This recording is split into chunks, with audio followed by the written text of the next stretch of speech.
Assalamu alaikum everybody. This is Yusha Ali and today हम आज discuss करेंगे PRC की पीआरसी वन जो अकाउंटिंग बेसिक अकाउंटिंग का जो अपना सब्जेक्ट है उसका सब chapter number one basic accounting के आज हम एमसीक्यूज डिस्कस करेंगे जो पीआरसी वन के क्वेश्चन बैंक में जो एमसीक्यूज हैं उनको हम आज डिस्कस करेंगे. Okay, so let's start.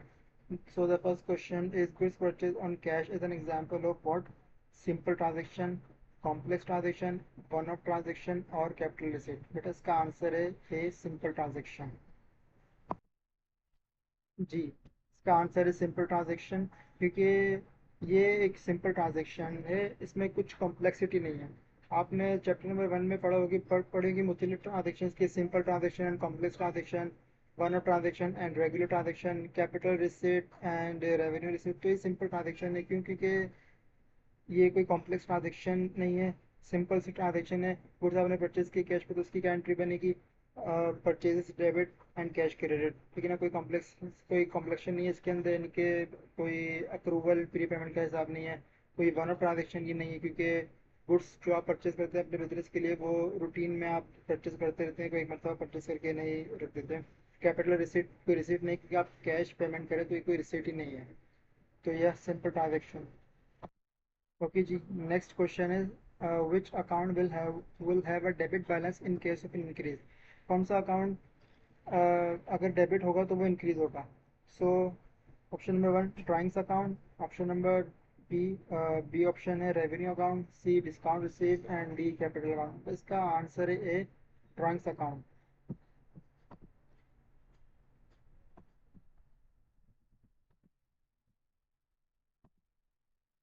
क्योंकि ड्राइंग्स की जो नेचर होती है वो डेबिट होती है. देखिए ड्राइंग्स अकाउंट जो है ना वो कैपिटल अकाउंट का कॉन्ट्रा अकाउंट है. तो कैपिटल अकाउंट की नेचर क्या होती है? क्रेडिट, है ना. कैपिटल कह लो, इक्विटी कह लो, उसकी नेचर क्या होती है? क्रेडिट. तो क्रेडिट का काउंटर क्या होगा? डेबिट होगा ना. तो ड्राइंग्स अकाउंट की नेचर होती है डेबिट, और ड्राइंग्स जब भी इंक्रीज होंगी वो डेबिट पे इंक्रीज होंगी. जैसे कि बिजनेस में से ऑनर ने कैश निकाला तो इसकी एंट्री क्या बनेगी? Drawings debit cash credit. Revenue account, बेटा ये क्रेडिट साइड पे इंक्रीज होगा. जब आपकी इनकम आएगी तो आप क्या करेंगे? Bank debit, revenue account credit. Discount receive, ये भी ये भी जो है ना एक क्रेडिट साइड पे इंक्रीज होता है, डेबिट साइड पे इंक्रीज नहीं होता. डिस्काउंट रिसीव, जब आपने कुछ परचेजेस करी या जो है अपने पेबल्स अकाउंट की पेमेंट करी तो उस पर आपको जो डिस्काउंट मिला वो आप क्रेडिट साइड पे लिखते हो, जिसकी एंट्री होती है accounts payable debit and discount receive credit. एक तरह से आप अपनी इसको एज ए इनकम शो कराते हैं, नहीं इनकम शो नहीं कराते लेकिन इनकम की तरह ट्रीट करते हैं, क्योंकि एक्सपेंस का हमारा होता है. कैपिटल अकाउंट बेटा वैसे ही ये तो जो है ना क्रेडिट साइड पर होता है. तो या option A is the right answer. Okay, so next question is following information is extracted from the books of high-tech enterprises. Okay, non current assets 42,000 के हैं, नॉन करंट लाइबिलिटीज 24 के, करंट एसेट्स 21 के, current liabilities 12,000 की हैं और capital liability बच जाए 27,000. Okay, और the total of net assets. Net assets का टोटल क्या है बेटा?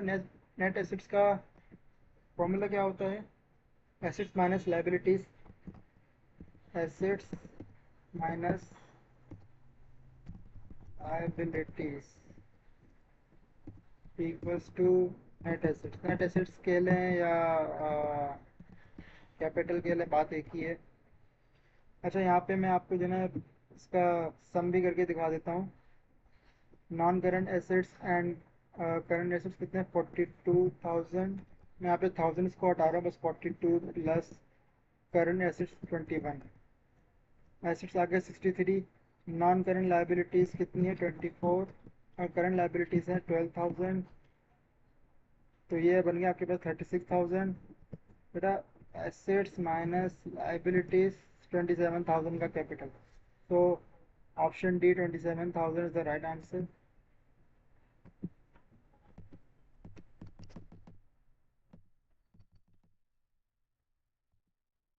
Option D is the right answer.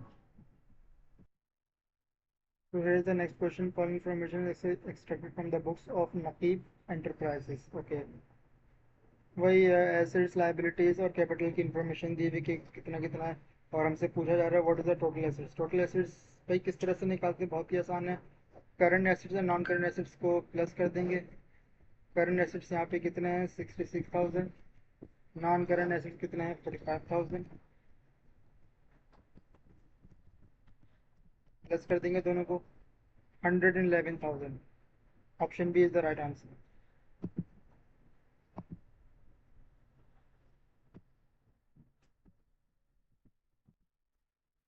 Okay so अगला क्वेश्चन है। कोई कंपनी है फास्ट सॉफ्टवेयर, एक सॉफ्टवेयर हाउस है, इन्होंने 10 लैपटॉप इंपोर्ट किए हैं फॉर देयर ऑफिस। ओके ना।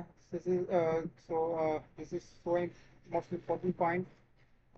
For their office they have imported 10 laptops for their office at rupees 50,000 per laptop. Okay. Payment was made to check how this will be recorded in the books of FS। भाई इसकी entry बताने, entry क्या होगी इसकी। देखें 10 laptop purchase किए हैं, ठीक है ना, for their office use, not for their routine day to day business activities, यानी कि बेचने के लिए नहीं खरीदे हैं, ठीक है ना, रीसेल पर्पज के लिए नहीं खरीदे बल्कि अपने ऑफिस यूज के लिए खरीदे हैं। तो इसके लिए कौन सा अकाउंट डेबिट होगा? परचेजेज अकाउंट तो बिल्कुल भी डेबिट नहीं होगा। हाँ लैपटॉप अकाउंट डेबिट होगा, तो ऑप्शन बी या डी में से कोई एक होगा। और क्रेडिट क्या होगा? देखिए बैंक अकाउंट क्रेडिट होगा, क्योंकि पेमेंट चेक के थ्रू करी है, ठीक है ना। उसको भी टाला नहीं है कि हम बाद में पेमेंट करेंगे, नहीं, चेक के थ्रू पेमेंट करिए। तो laptop account debit, bank account credit. So option B is the right answer. Question है which statements about accounting and book keeping are correct. पहले मैं आपको ये बता दूं कि accounting is different and book keeping is different, दोनों अलग है, सेपरेट है, दोनों एक नहीं थी। So statement one, book keeping is perform daily rather than periodically. Yes it is true. Book keeping एक ऐसी एक्टिविटी है जो कि रोज़ाना परफॉर्म की जाती है, क्योंकि ट्रांजेक्शन आपके पास जो रूटीन ट्रांजेक्शन होती है वो रोज़ाना होती है, सेल्स एंड परचेज, तो इसलिए बुक कीपिंग डेली परफॉर्म की जाती है। Preparation of financial statements is part of bookkeeping. No no no, bookkeeping जैसे कि मैंने पहले बताया, book keeping is different. Financial statements preparation is different. Bookkeeping रोजाना होती है, फाइनेंशियल स्टेटमेंट्स रोजाना नहीं बनती है, वो साल में एक बार भी बनती है, सेमी एनुअली भी बनती है, मतलब साल में 2 बार, साल में 4 बार, यानी कि क्वार्टरली भी बनती है। Statement C, accounting relies on having accurate bookkeeping records. Yes it is true. जब तक बुक कीपिंग रिकॉर्ड्स आपके एक्यूरेट नहीं होंगे, प्रॉपर नहीं होंगे, तब तक आपकी अकाउंटिंग प्रॉपर नहीं होगी। Financial transactions are recorded by using bookkeeping. Yes, it is also true. Bookkeeping से ही फाइनेंशियल ट्रांजेक्शन रिकॉर्ड होते हैं, जो आपके फाइनेंशियल ट्रांजेक्शन होते हैं, जैसे कि सेल्स एंड परचेज और एनी अदर थिंग, जैसे कि लोन ले लिया या जो ना लोन दिया है, तो वो बुक कीपर से रिकॉर्ड करते हैं ना। तो वो फाइनेंशियल ट्रांजेक्शन होते हैं, वो बुक कीपर से रिकॉर्ड करते हैं। तो statements A, C and D are correct. Next है हमारे पास Jamia limited apply to bank for an overdraft limit of rupees 0.5 million which was accepted by bank subsequently. Okay. Jamia limited एक कंपनी है जिसने बैंक में अप्लाई किया ओवरड्राफ्ट के लिए। कितने का ओवरड्राफ्ट? 5 लाख, 0.5 मिलियन के 5 लाख, जो कि बैंक ने एक्सेप्ट कर लिया। अब इसके लिए कौन सा, इस हवाले से कौन सा स्टेटमेंट बोलने की सही होगा? Bank will transfer 5 lakh to bank account of Jamia limited. No, overdraft का ये मतलब नहीं होता कि बैंक आपको पैसे ट्रांसफर करे, तब होगा जब आप बैंक से लोन लो। Overdraft is also liability but it is not a loan. Loan is separate, overdraft is separate. Bank will pay all the cheque issued by Jamia limited. No, bank ऐसा कोई काम नहीं करेगा। बैंक हमारे भी पे किसी भी तरह का चेक इशू नहीं करेगा। ठीक। Bank will pay all the cheque of the amount less than 0.5 million. No, जैसे कि मैंने पहले कहा कि बैंक हमारे भी पे चेक इशू नहीं करेगा, वो तो हम खुद चेक इशू करेंगे, और जिसको भी चेक इशू करेंगे वो जाके बैंक से पेमेंट निकाल देगा। Option D, bank will pay the check issued by Zamia Limited provided the account will not be overdrawn by more than rupees 0.5 million। Yes, it is true। Bank जो है check issue करेगा, लेकिन हमारे जो account की limit है वो zero होके ओवरड्रो ना हो जाए 0.5 मिलियन तक, ठीक है ना। ओवरड्रो का मतलब होता है कि आपका बैंक अकाउंट माइनस में चले गया, आपके बैंक अकाउंट का जो बैलेंस है वो माइनस में चला गया। तो ओवरड्राफ्ट अगर आपका 0.5 मिलियन, इसका मतलब है कि ये -5 लाख तक जा सकता है। यानी कि बैंक, यानी कि आप जो भी चेक इशू करेंगे बैंक जो है ना उसकी पेमेंट करता रहेगा। और अगर आपका अकाउंट माइनस में चले गए तो 5 लाख तक की बैंक जो है ना ओवरड्रॉ पेमेंट जो है ना कर देगा। इसका ये मतलब होता है।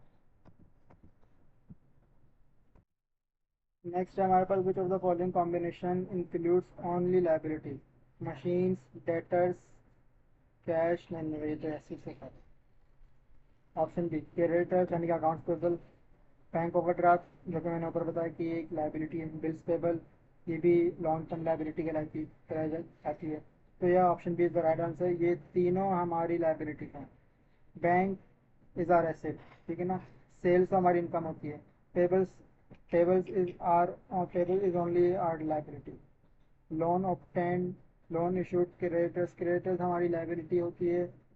लोन ऑब्टेन किया हमने, वो हमारी लाइबिलिटी, जब लोन लेते हैं मगर लोन इशू हमारी लाइबिलिटी में। Which of the following combination represents assets only? Debtors, account receivable, yes. Purchases, no. Purchases are expense. Cash in hand, yes. So option B, building, yes. Cash at bank, yes. Investments, yes. This is the right answer. बाकी जो भी है ये हमारी हमारी assets हैं, जिनमें से जैसे कि टैक्स, अब टैक्स एक्सपेंस होता है, ठीक है ना, यूजुअली। एंड बैंक ओवरड्राफ्ट तो हमारी लाइबिलिटी होती है। तो option B is the right answer. Which of the following is correct representation of accounting equation? Accounting equation क्या होती है? Assets minus liabilities equals to capital. हाँ भाई, ऑप्शन ए ही हो गया ये। तो option A is the right answer, assets minus liabilities equals to capital. जो बच्चा अकाउंटिंग बैकग्राउंड से आए हैं, जैसे कि इंटर इंटर कॉमर्स से या फिर ए लेवल्स में उन्होंने अकाउंट्स लिए हों, उनको पता होगा कि बैलेंस शीट इसी तरह से बनती है। बैलेंस शीट इसी इक्वेशन पे बनती है, assets minus liability equals to capital. एक तरफ एसेट्स होते हैं, ठीक है, और दूसरी तरफ लायबिलिटीज एंड कैपिटल होता है। तो इस इक्वेशन को इस तरह से भी लिख सकते हैं कि एसेट्स इक्वल्स टू लायबिलिटीज, मैं बस आपको नॉलेज के लिए बता रहा हूँ, लायबिलिटीज प्लस कैपिटल। इस इक्वेशन को इस तरह से भी लिख सकते हैं। The following are non-current assets. Inventory, no, this is not a non-current. This is not a non-current asset because inventory is current asset. ये हम खरीदते हैं और ये 2-3 महीने में बिक जाती है ये। So it is not a non-current asset. It is a current asset. Land and building, yes. Motor vehicles, yes. Equipment, yes. Furniture, yes. B, C, D, and E are the right answer. The following statements is correct. Option A, net sales equals to gross sales minus sales return minus discount allowed. ठीक है, net sales निकालने का एक यही formula है। Gross sales जो आपकी होती है, इसमें से सेल्स रिटर्न माइनस कर देते हैं, जो सेल्स हमने करी मगर वो वापस भेज दी कस्टमर ने कोई फॉल्ट वगैरह की वजह से, एनी अदर रीज़न, तो वो सेल्स रिटर्न माइनस होती है ग्रॉस सेल्स में। तो आपको डिस्काउंट अलाउड यानी कि जो डिस्काउंट हम सेल्स पे अलाउ करते हैं, देते हैं डिस्काउंट कस्टमर को, जैसे कि जल्दी पेमेंट करने पे हमने डिस्काउंट दिया 1% का, तो वो डिस्काउंट अलाउड भी फिर माइनस होता है ग्रॉस सेल्स में से, तो वो फिर नेट सेल्स बनकर आती है। अच्छा, नेट सेल के यहाँ पे सी में तो फॉर्मूला नजर आ रहा है, gross sales minus sales good plus discount receive number. ठीक है, डिस्काउंट रिसीव हमारी, हम इसको इनकम की तरह ही ट्रीट करते हैं मगर हम इसको परचेजेस में या कॉस्ट ऑफ गुड्स सोल्ड में ट्रीट करते हैं, इसको हम सेल्स में ट्रीट नहीं करेंगे। तो option A is the right answer. Next है जी, Adil sublets part of his premises to Abid, the rental income shall be classified as. अच्छा, यहाँ पे दो तरह के ऑप्शंस हैं, रिसिट रिसिट एक्सपेंडिचर एक्सपेंडिचर। भाई एक्सपेंडिचर तो ये होगा ही नहीं क्योंकि ये तो हमारी इनकम है, रेंटल इनकम, हमारे पास इनकम आ रही है, तो एक्सपेंडिचर तो होगा ही नहीं। बी ओ डी तो ऐसे ही माइनस हो जाए। ए कैपिटल रिसिट और सी रेवेन्यू रिसिट। देखिए इसका आंसर कैपिटल रिसिट इसलिए नहीं होगा क्योंकि कैपिटल रिसिट मीन्स वो रिसीट्स जो हमने अपने बिजनेस को एक्सपेंड करने के लिए रिसीव करी हों, बिजनेस में इन्वेस्टमेंट की नियत से, इंटेंशन से रिसीव करी हों। जैसे कि ऑनर ने बिजनेस में न्यू कैपिटल इंजेक्ट किया, तो वो कहलाई जाएंगी कैपिटल रिसीट। हमने बिजनेस के लिए कोई बहुत बड़ा लोन लिया है, 5-6 साल के लिए, 10 साल के लिए, तो जो लोन की इंस्टॉलमेंट्स हैं, पेम जो लोन हमें हमें रिसीव हुआ है, वो कहलाया जाएगा वो कहलाया जाएगा कैपिटल रिसीट। ठीक है ना, वो भी रिसीट है मगर वो कैपिटल रिसीट कहलाया जाएगा। जो हमारे पास इनकम्स होती हैं या हमारा जो रेवेन्यू जनरेट होता है हमारी एक्टिविटीज़ से, हमारी कोर एक्टिविटी से जो रेवेन्यू जनरेट होता है, जो हमें दूसरी इनकम्स हमें मिलती हैं, वो कहलाई जाएंगी रेवेन्यू रिसिप्ट। ठीक है। अभी बिजनेस ने अपनी प्रेमिसेस जो है वो रेंट पे दे दी, सबलेट कर दी, तो उससे जो इनकम आई वो कहलाई जाएगी रेवेन्यू रिसिप्ट। तो option C is the right answer. Next है जी, Sultan traders deals in electric fans. Electric fans बेचते हैं सुल्तान ट्रेडर्स। सुल्तान ट्रेडर्स के जो ऑनर है उन्होंने एक फैन उठा के वो अपने घर ले गए। अब इसके लिए हमें ये बताना है कि कौन सा अकाउंट डेबिट होगा। देखें, जब आप अपने बिजनेस से कोई भी चीज़, बेशक वो कोई एसेट हो, इन्वेंट्री का कोई आइटम हो, कैश हो, वो उठा के आप अपने घर ले जाते हैं, अपने पर्सनल यूज़ में कंज्यूम कर लेते हैं, तो वो ड्राइंग्स कहलाती हैं। उसके लिए हम हमेशा ड्राइंग्स से अकाउंट को डेबिट करते हैं। और फिर उस अकाउंट को, दूसरे अकाउंट को हम क्रेडिट कर देते हैं। जैसे कि अगर एसेट लेके चले गए तो एसेट क्रेडिट, कैश लेके चले गए कैश क्रेडिट। ठीक है ना, यहाँ पे हम इन्वेंट्री लेके गए तो इन्वेंट्री को क्रेडिट कर देंगे। तो यहाँ पे हम डेबिट करेंगे ड्राइंग्स के अकाउंट को। तो option D is the right answer. Debit represents all of the following except increase in asset. yes, increase in asset को ये जब भी एसेट इंक्रीज होता है तो हम डेबिट करते हैं। डिक्रीज इन लाइबिलिटी, यस, जब भी लाइबिलिटी डिक्रीज होती है तो हम उससे डेबिट करते हैं। जब भी इक्विटी डिक्रीज होती है तो हम उससे भी डेबिट करते हैं, मगर जब इक्विटी इंक्रीज होती है तो हम उससे क्रेडिट करते हैं। तो debit represent all of the following except increase in activity, in equity. जब भी इक्विटी इंक्रीज होगी तो वो क्रेडिट साइड पे इंक्रीज होगी। तो option D is the right answer. इसमें लिखा है which of the following are current assets. Okay, so cash at bank, yes, cash at bank is current asset. Bank overdraft, no, it is a liability, and usually it is a current liability. Accounts receivable, yes, account receivable is current asset. Equipment, no, equipment is non-current asset. ये long term चलता है हमारा। Inventory is also current asset, A C and E. Owner's annual life insurance premium paid from business bank account will be debited to insurance account and credited to bank account. No no, insurance account में debit नहीं होगा क्योंकि ये owner का personal life insurance है। Debited to bank account, no no, जब bank से पैसे निकले हैं तो बैंक क्रेडिट होगा, डेबिट नहीं। C, debited to bank account, no no, जब बैंक से पैसे निकले तभी बैंक क्रेडिट होगा। D, debited to drawings account and credit bank account, yes, right answer, because owner की पर्सनल लाइफ इंश्योरेंस का प्रीमियम पे हुआ है तो it is a drawing. Okay, it is a drawing and correspondingly फिर bank account का bank account create होगा। तो option D is the right answer. Nasir obtained loan from his friend Yasir for his business by check. What journal entry will be recorded in the books of Nasir? Nasir ने loan लिया है अपने दोस्त यासिर से bye check. तो इसके लिए क्या जर्नल एंट्री रिकॉर्डिंग की, देखें, जब आप किसी से लोन लेते हैं तो आपका एसेट बढ़ता है, ठीक है ना, एसेट आपका बढ़ता है और लाइबिलिटी भी साथ में आपकी फिर बढ़ती है। तो एसेट जब बढ़ेगा तो वो डेबिट होगा और लाइबिलिटी क्रेडिट हो जाएगी क्योंकि वो भी बढ़ रही, तो लाइबिलिटी क्रेडिट साइड पे बढ़ती है ना, तो वो भी क्रेडिट हो जाएगी। अब यहाँ पे एक बात नोट करने की कि यासिर से जो लोन लिया है वो बाय चेक लिया है। अब जब बाय चेक यानी कि चेक के थ्रू लोन लिया है तो उसका मतलब फिर बैंक डेबिट होगा। यहाँ पे क्या लिखा हुआ है, कैश अकाउंट डेबिट, नो, हमने तो चेक से लोन लिया है ना, तो हमारा बैंक डेबिट होगा। तो bank account debit, loan from Yasir account credit. हमने यहाँ पे एसेट को डेबिट कर दिया और कॉरस्पॉन्डिंगली हमने लाइबिलिटी को, लोन फ्रॉम यासिर को क्रेडिट कर दिया। So option B is the right answer.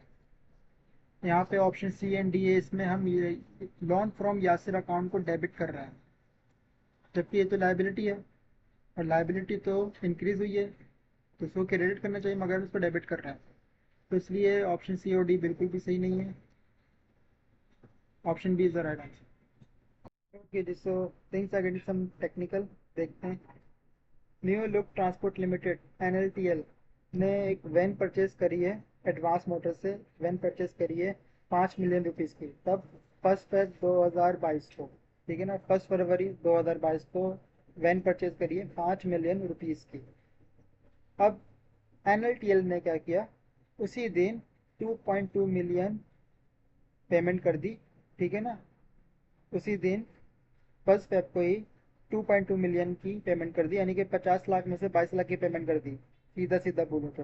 And remaining amount will be paid in 2 equal instalments on 31 March and 30 April. यानी कि ये हुआ कि भाई 50 लाख की वैन थी, जिसमें से 22 लाख तो उसी दिन 1 फेब को ही पेमेंट कर दी, तो बाकी कितना बचा, 28 लाख। अब 28 लाख के बारे में ये कहा जा रहा है कि आधी पेमेंट करी जाएगी 31 मार्च को, यानी कि 14 लाख, और आधी पेमेंट करी जाएगी,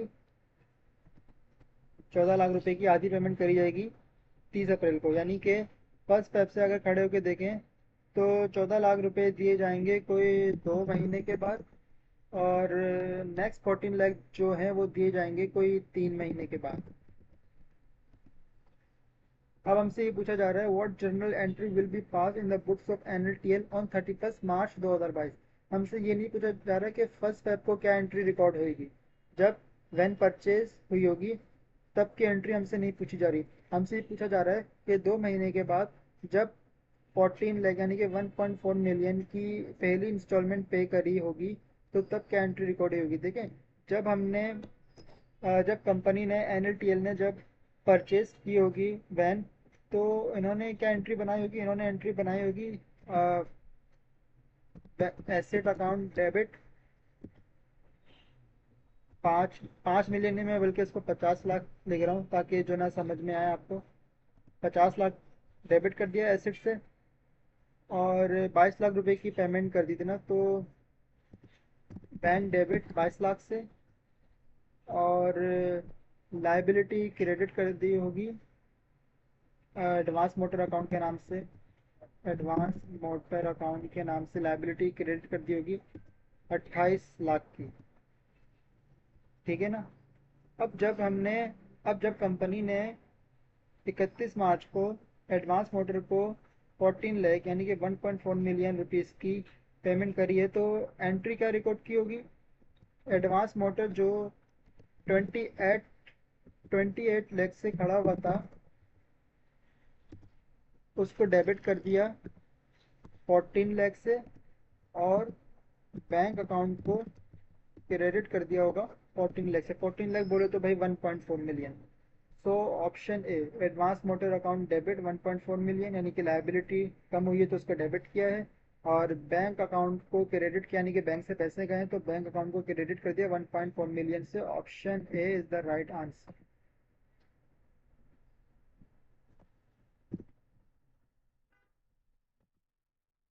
अच्छा, ऑप्शन सी राइट आंसर क्यों नहीं, क्योंकि एडवांस मोटर का अकाउंट तो डेबिट हो रहा है, लाइबिलिटी तो डेबिट होके कम हो रही है 1.4 मिलियन से, मगर यहाँ पे बैंक अकाउंट क्रेडिट नहीं हो रहा, बल्कि वैन अकाउंट यानी कि जो हमारा नॉन करंट एसेट का अकाउंट है वो क्रेडिट हो रहा है। भाई पैसे दे रहे हैं ना हम, तो हम तो बैंक अकाउंट को क्रेडिट करेंगे, वैन अकाउंट को तो क्रेडिट करेंगे नहीं।